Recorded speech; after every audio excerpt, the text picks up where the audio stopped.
আর নবী সাল্লাল্লাহু আলাইহি ওয়াসাল্লাম বলেছিলেন আজকে থেকে 1400 বছর আগে যে কিয়ামতের আগে আগে এক শ্রেণীর মেয়ে আসবে যারা কাপড় পরেও ন্যাংটা থাকবে। কাপড় পরবে কিন্তু ন্যাংটা থাকবে। নিসাউন কাসিয়াতুন আরিয়া, কাপড় পরেও তারা নগ্ন থাকবে।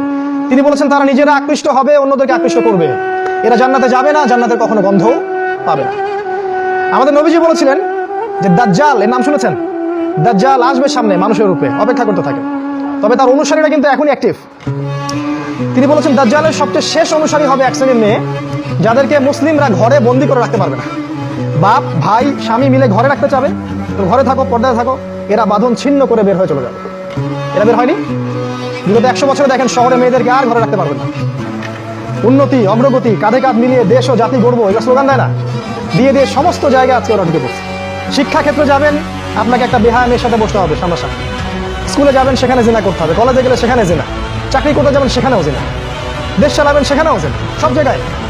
আর পর্দা তো উঠিয়ে দেওয়া হয়েছে, বলুক আর না বলুক সুকৌশলে উঠিয়ে দেওয়া হয়েছে। একটা মেয়ে যখন নিকাব পরে স্কুলে কলেজে যায়, তাকে ডেকে আনা হয়, তাকে রিমান্ডে নেওয়া হয়, তাকে জিজ্ঞাসাবাদ করা হয় কি সমস্যা, তোমার সমস্যাটা কি, মুখ ঢেকে আসো কেন? ওদের গায়ে জ্বালা শুরু হয়ে যায় একদম। এই দেশে বাস করে না, এই সমাজে বাস করে, যেখানে একটা মেয়ে স্বতন্ত্রভাবে যে স্বাধীনভাবে হিজাব করবে সেই স্বাধীনতা ওর নাই এখন।